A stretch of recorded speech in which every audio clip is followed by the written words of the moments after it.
Assalamualaikum warahmatullahi wabarakatuh. Hai semuanya, kembali lagi bersama saya Nur Rahmawati Busra. Kali ini saya membuat video untuk memenuhi salah satu tugas ujian tengah semester mata kuliah Sejarah Indonesia 5 dengan dosen pengampu yaitu Bapak Nurdiansah MPD. Silakan simak videonya ya.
Baiklah, yang pertama saya akan menjelaskan tentang latar belakang berdirinya Republik Indonesia Serikat.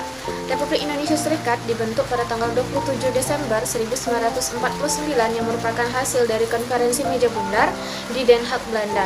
Nah, Republik Indonesia Serikat ini tidak serta-merta terbentuk begitu saja, tetapi ada beberapa peristiwa yang kemudian melatar belakangi terbentuknya Republik Indonesia Serikat. Yang pertama adalah Konferensi Malino. Konferensi Malino ini merupakan perundingan antara Belanda dan tokoh rakyat ujung pandang. Konferensi Malino ini diprakarsai oleh Dr. Van Mook yang terjadi di Malino, Sulawesi Selatan. Konferensi Malino membahas pembentukan negara-negara bagian sebagai bentuk dari suatu negara federal. Nah, konferensi Malino ini dilaksanakan pada tanggal 16 sampai 25 Juli 1946 yang kemudian melahirkan negara bagian yang pertama yaitu negara Indonesia Timur. Hasil dari konferensi Malino ini yaitu yang pertama, menuju untuk suatu peraturan federatis Indonesia seluruh Indonesia dengan nama Perserikatan Negeri-Negeri Indonesia. Yang kedua, membagi federasi ini ke dalam 4 bagian. Yang ketiga, mengadakan segala rapat dari konferensi kedua untuk penyelenggaraan dan mengerjakan usul untuk perubahan tata negara Kalimantan dan Timur Besar. Yang keempat, persetujuan dengan usul supaya 7 wakil Indonesia dan Malino mendapat tempat untuk persiapan dari perubahan tata negara Kalimantan, Timur Besar, Bangka, Belitung, dan Riau. Yang kedua adalah Perjanjian Linggarjati. Pada tanggal 12 November di Linggarjati di dekat selatan Cirebon, Belanda mengakui Republik Indonesia dengan kekuasaan de facto yaitu yang meliputi Jawa, Madura, dan Sumatera. Kedua pihak sepakat untuk bekerja sama dalam pembentukan pada tanggal 1 Januari 1949 membentuk suatu negara serikat yang berbentuk federal. Nah, pergolakan dan pertempuran antara Indonesia dan Belanda ini telah terjadi di berbagai daerah-daerah di Republik Indonesia. Pihak Indonesia dan Belanda pun bersedia berunding untuk menyelesaikan konflik ini. Perundingan ini dapat terlaksana dengan nama Perjanjian Linggarjati. Perjanjian Linggarjati sudah ditandatangani di Istana Rijswijk, Istana Merdeka sekarang pada tanggal 25 Maret 1947. Adapun isi pokok dari Perjanjian Linggarjati ini adalah yang pertama, Belanda mengakui secara de facto kekuasaan Indonesia dengan wilayah kekuasaan yang meliputi Sumatera, Jawa, dan Madura. Yang kedua, Republik Indonesia dan Belanda akan bekerja sama dalam membentuk negara Indonesia Serikat, yang salah satu negara bagiannya adalah Republik Indonesia. Yang ketiga, Republik Indonesia Serikat dan Belanda akan membentuk Uni Indonesia Belanda dengan Ratu Belanda selaku ketuanya. Yang ketiga adalah agresi militer Belanda I.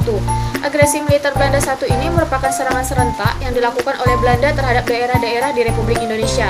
Perbedaan penafsiran terhadap Perjanjian Linggarjati yaitu pasal kedua yang ditandatangani pada tanggal 25 Maret 1947 merupakan faktor utama terjadinya agresi militer Belanda I ini. Nah, pihak Belanda menganggap bahwa kerjasama dalam pasal 2 perjanjian tersebut sebagai kedaulatan Belanda di Indonesia tetap berlangsung sampai terbentuknya negara Indonesia Serikat. Sementara dari pihak Indonesia mengartikan bahwa kerjasama tersebut sebagai suatu kerjasama dengan pertanggungjawaban bersama dalam membentuk federasi dengan kedudukan yang setara. Pada tanggal 20 Juli 1947, tepatnya itu di tengah malam, pihak Belanda melancarkan agresi militer Belandanya yang pertama di mana pasukan-pasukan bergerak dari Jakarta dan Bandung untuk menduduki Jawa Barat dan dari Surabaya untuk menduduki Madura dan ujung timur. Pihak Amerika dan Inggris yang tidak terima aksi tersebut menggiring Belanda untuk segera menghentikan pertempuran sepenuhnya terhadap Republik. Karena itu timbul reaksi dari seluruh dunia, di mana masalah ini kemudian diangkat ke sidang umum PBB pada tanggal 31 Juli 1947. Dan atas tekanan dari Dewan Keamanan PBB inilah pada tanggal 15 Agustus 1947, pemerintah Belanda akhirnya menyatakan menerima resolusi Dewan Keamanan untuk menghentikan pertempuran. Yang keempat adalah Perjanjian Renville. Agresi militer Belanda I yang dilancarkan oleh Belanda mendapat kecaman dari dunia luar.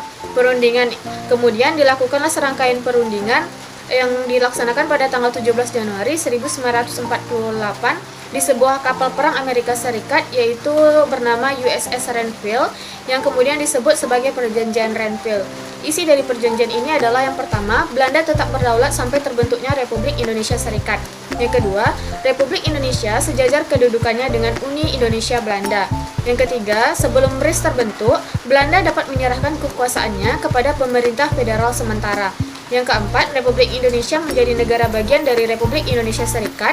Yang kelima, antara 6 bulan sampai 1 tahun akan diselenggarakan pemilihan umum untuk membentuk konstituante RIS. Yang keenam, tentara Indonesia di daerah pendudukan Belanda harus dipindahkan ke daerah Republik Indonesia. Yang kelima adalah agresi militer Belanda II. Pada dasarnya, agresi militer Belanda II ini dilatar belakangi karena kegagalan PBB dalam mendamaikan atau menyelesaikan konflik antara Indonesia dan Belanda melalui jalan perundingan. Belanda tetap bersikeras untuk menguasai Indonesia, sementara saat itu Indonesia sudah memproklamasikan kemerdekaannya. Sebenarnya, sebelum meletusnya agresi militer Belanda II ini, sudah dilakukan perjanjian yang disepakati bersama, yaitu Perjanjian Renville. Namun ternyata Belanda mengkhianati hasil dari perjanjian tersebut. Mereka menolak adanya pembagian kekuasaan dan tetap ingin menguasai Republik Indonesia seutuhnya. Baiklah, selanjutnya adalah perundingan Romroyan. Belanda beranggapan bahwa Republik Indonesia tidak bisa menjaga kestabilan dan keamanan wilayahnya. Nah, dengan kondisi politik Republik Indonesia yang tengah mengalami pergolakan tersebut, situasi ini kemudian dimanfaatkan oleh Belanda untuk melancarkan agresi militernya yang kedua. Kedua belah pihak pun akhirnya bersedia untuk mengakhiri konflik dan melaksanakan perundingan. Nah, perundingan ini dinamakan dengan Perundingan Romroyan yang dilaksanakan pada tanggal 14 April sampai dengan 7 Mei 1949 di Jakarta. Perundingan Republik Indonesia dan Belanda ini dipimpin oleh Mark Shortchan asal Amerika Serikat di Hotel de Sindes, Jakarta. Sementara delegasi Belanda dipimpin oleh Dr. J.H. van Rooyen dan delegasi Republik Indonesia dipimpin oleh Mr. M. Rom dan wakilnya yaitu Mr. Ali Sastro Amijojo. Perundingan tersebut antara lain berisi yang pertama, pihak Republik Indonesia dan Belanda bekerjasama mengembalikan perdamaian, menjaga keamanan dan ketertiban. Yang kedua, membebaskan tanpa syarat para pemimpin Republik Indonesia dan tahanan politik lainnya yang ditangkap sejak 19 Desember 1948. Yang ketiga, turut serta dalam konferensi meja bundar atau KMB di Den Haag. Yang ketujuh adalah konferensi Inter-Indonesia. Konferensi Inter-Indonesia ini merupakan konferensi yang berlangsung antara negara Indonesia, Republik Indonesia, dengan negara-negara boneka atau negara bagian bentukan Belanda yang tergabung dalam BFO. Pada awalnya, pembentukan BFO ini diharapkan oleh Belanda akan mempermudah Belanda untuk kembali berkuasa di Indonesia.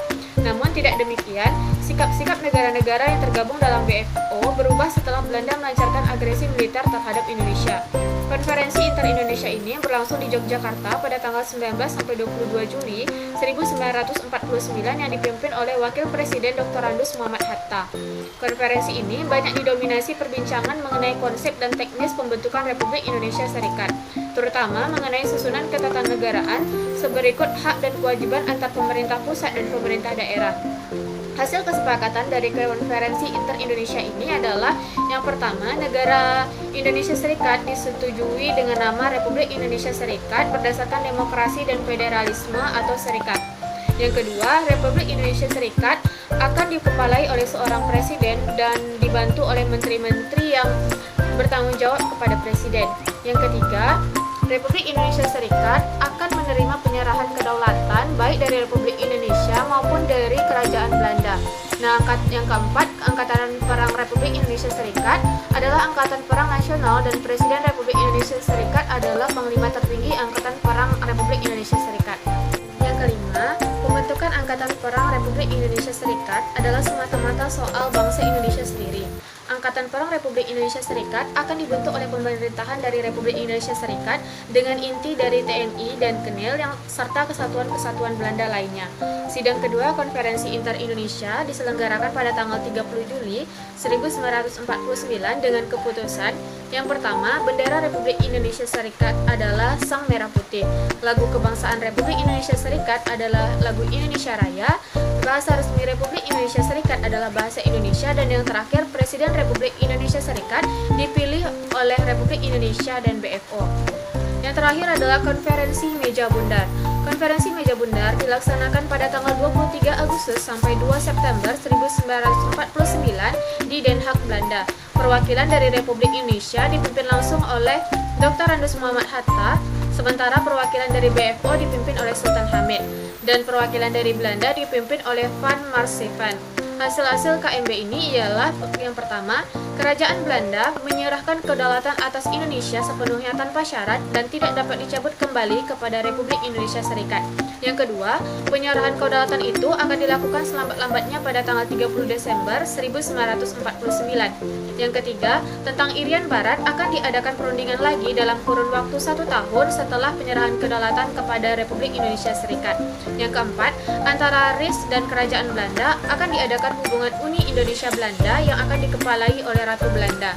Yang kelima, kapal-kapal perang Belanda akan ditarik kembali dari Indonesia dengan catatan bahwa beberapa korvet akan diserahkan kepada Republik Indonesia Serikat.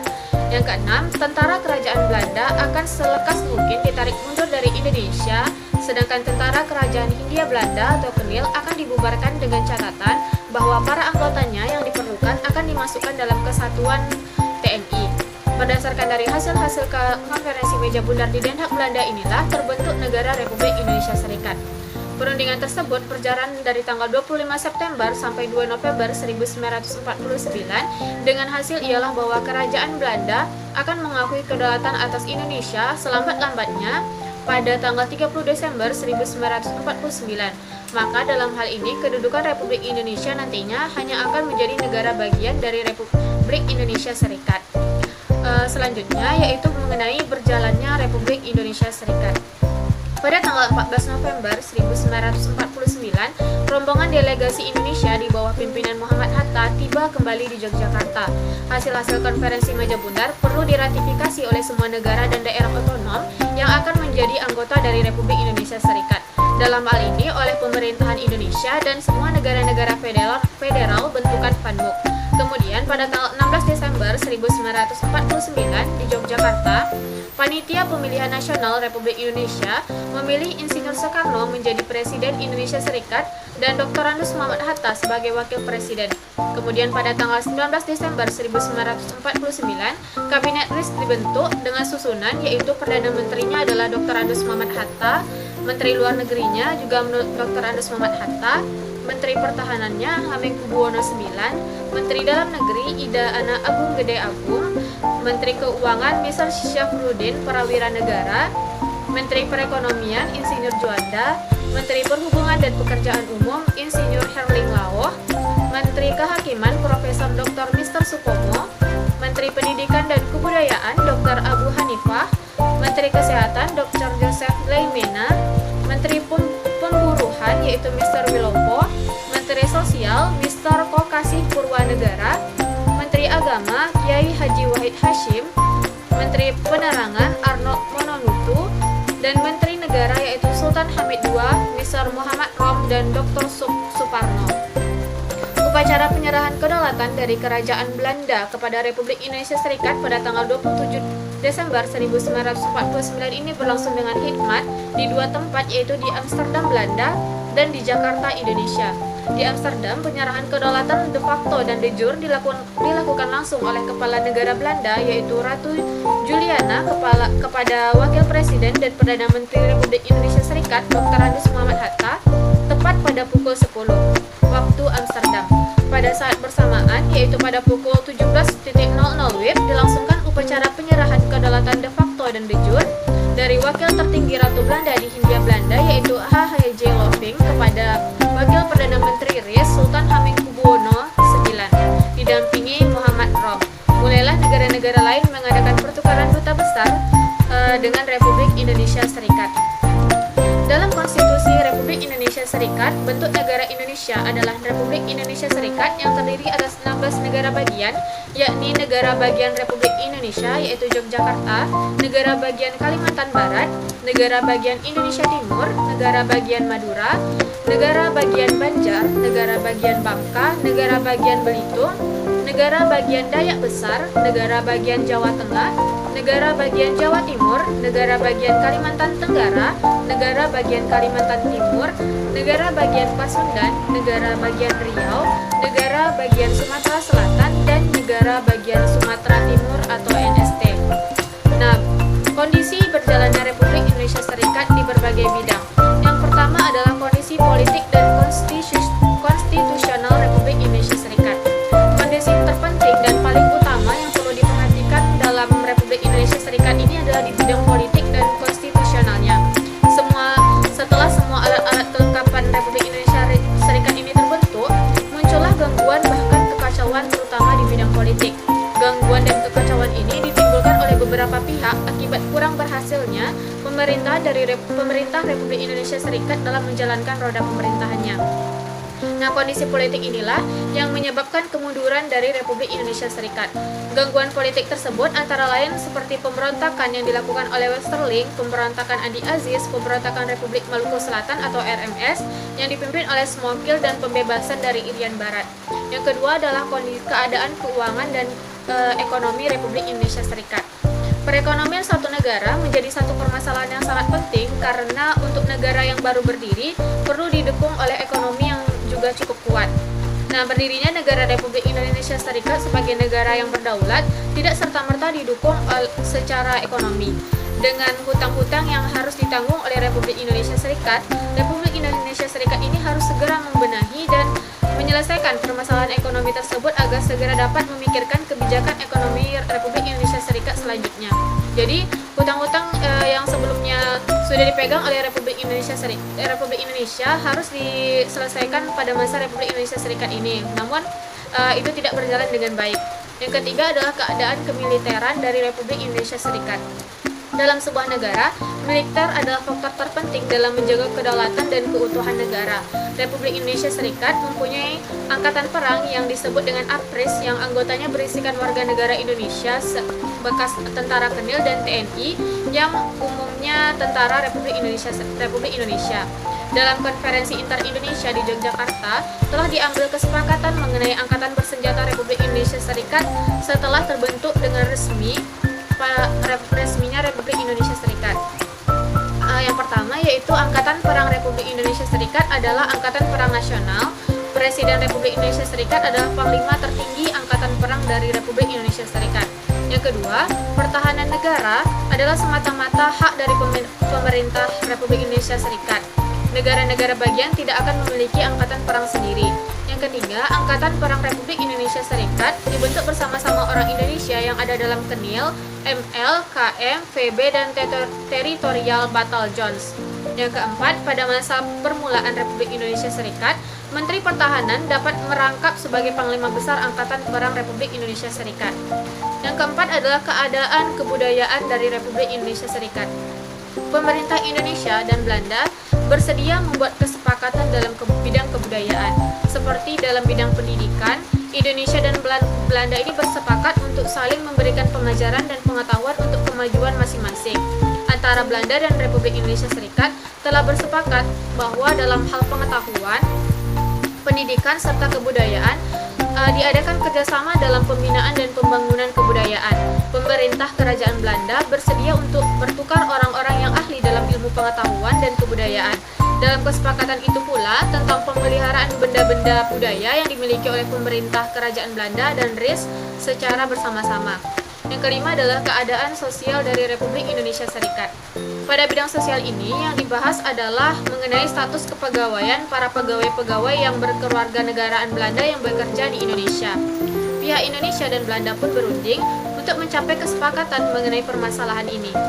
Pemerintah Republik Indonesia Serikat menerima semua pegawai sipil pemerintah Belanda. Nah, pemerintah Republik Indonesia Serikat akan menjamin tiap-tiap pegawai pemerintah yang berkebangsaan Belanda yang bekerja sama di Indonesia akan keselamatan dan hayat hidupnya ditanggung oleh pemerintah Republik Indonesia Serikat. Selama para pegawai berkebangsaan Belanda tersebut masih menginginkan untuk bekerja di Indonesia tanpa ada paksaan, dan jika berhenti itu atas kehendaknya sendiri. Yang terakhir, saya akan menjelaskan terkait dengan akhir atau berakhirnya Republik Indonesia Serikat. Menjelang tahun 1950, Indonesia telah memiliki bentuk negara serikat dengan nama Republik Indonesia Serikat. Kenyataan ini terpaksa diterima oleh rakyat Indonesia sebagai suatu fase di dalam perjalanan perjuangan mempertahankan kemerdekaan. Semenjak kelahirannya, Republik Indonesia Serikat ini telah banyak mengandung kelemahan-kelemahan yang membuktikan bahwa pemerintahan Republik Indonesia Serikat ini tidak mampu mewujudkan aspirasi rakyat Indonesia, sehingga mendorong timbulnya keinginan untuk mengubah Republik Indonesia Serikat ini menjadi negara kesatuan kembali. Kemudian ada beberapa peristiwa yang terjadi pada akhir-akhir dari Republik Indonesia Serikat ini. Yang pertama adalah proses penggabungan negara-negara bagian. Peristiwa-peristiwa pergolakan yang terjadi di berbagai negara bagian Republik Indonesia Serikat, khususnya di Pulau Jawa, dikarenakan rakyat sadar bahwa bentuk negara federal ini hanya akan dimanfaatkan saja oleh Belanda, di mana mereka merasa bahwa negara federal ini tidak cocok diterapkan di Indonesia. Maka dari itu timbullah pergolakan-pergolakan yang dilakukan oleh rakyat yang ingin menggabungkan ke dalam Republik Indonesia dan menuntut pembubaran dari negara Republik Indonesia Serikat ini.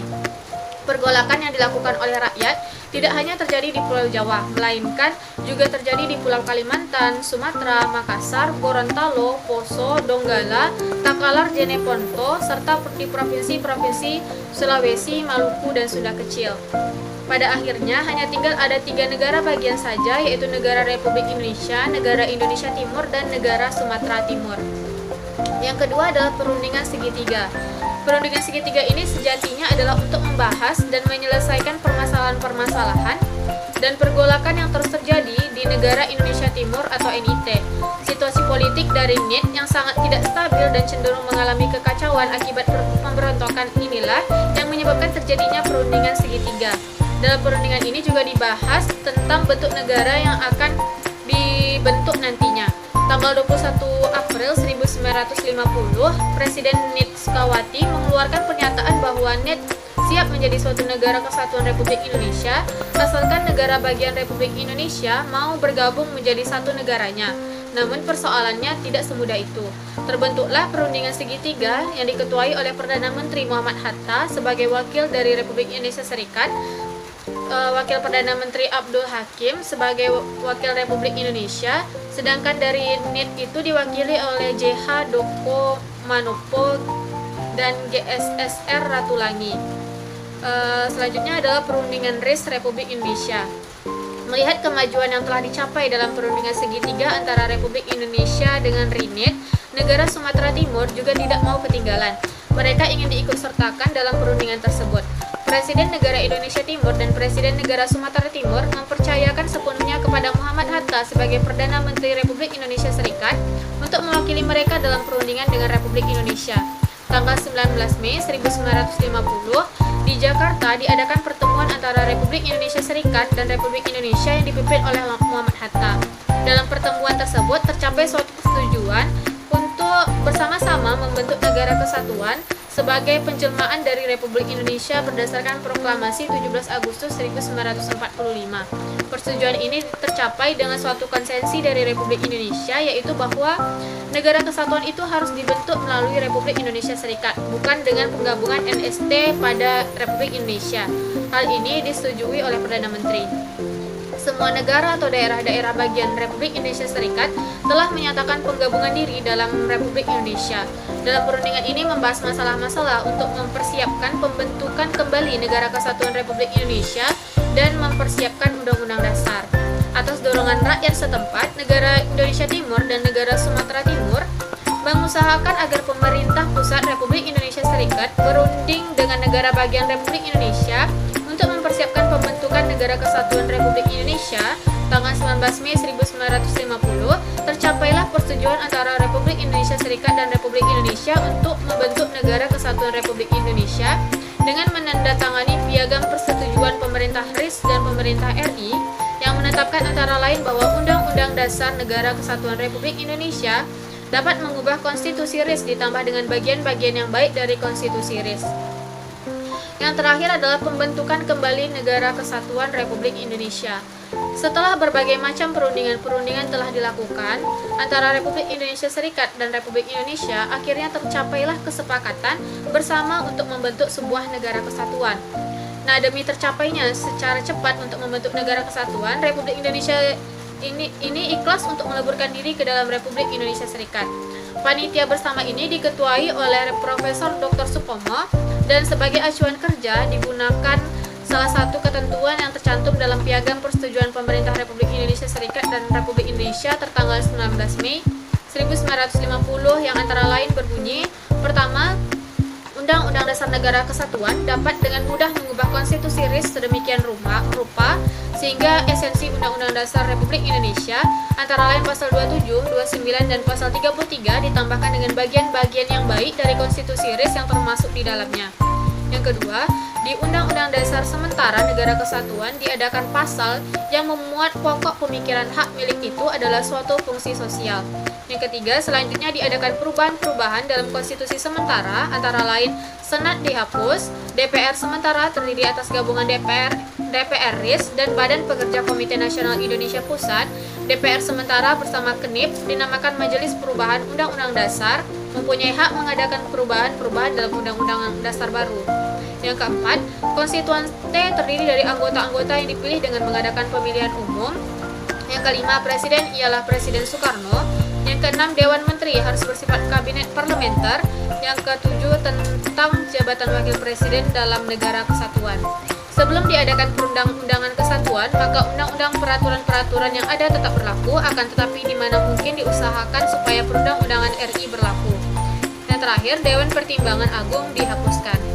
Persetujuan yang telah disepakati dalam pembentukan Negara Kesatuan Republik Indonesia, maka terpilihlah kembali Soekarno sebagai Presiden Negara Kesatuan Republik Indonesia dan Wakil Presiden dipilihlah Muhammad Hatta. Dan UUDS secara resmi telah disetujui dan disepakati oleh pihak-pihak yang telah melaksanakan perundingan. Pada tanggal 15 Agustus 1950, naskah Undang-Undang Dasar Sementara Republik Indonesia ditandatangani oleh Perdana Menteri dan Menteri Kehakiman Republik Indonesia Serikat. Pada tanggal 17 Agustus 1950, ditetapkan berdirinya Negara Kesatuan Republik Indonesia atau NKRI dengan konstitusi NKRI selanjutnya dikenal sebagai UUD Sementara Republik Indonesia tahun 1950 yang disingkat dengan UUDS 1950. Baiklah, mungkin hanya itu yang dapat saya jelaskan dan saya sampaikan. Lebih dan kurangnya saya mohon maaf. Saya akhiri dengan wabillahi taufiq wal hidayah.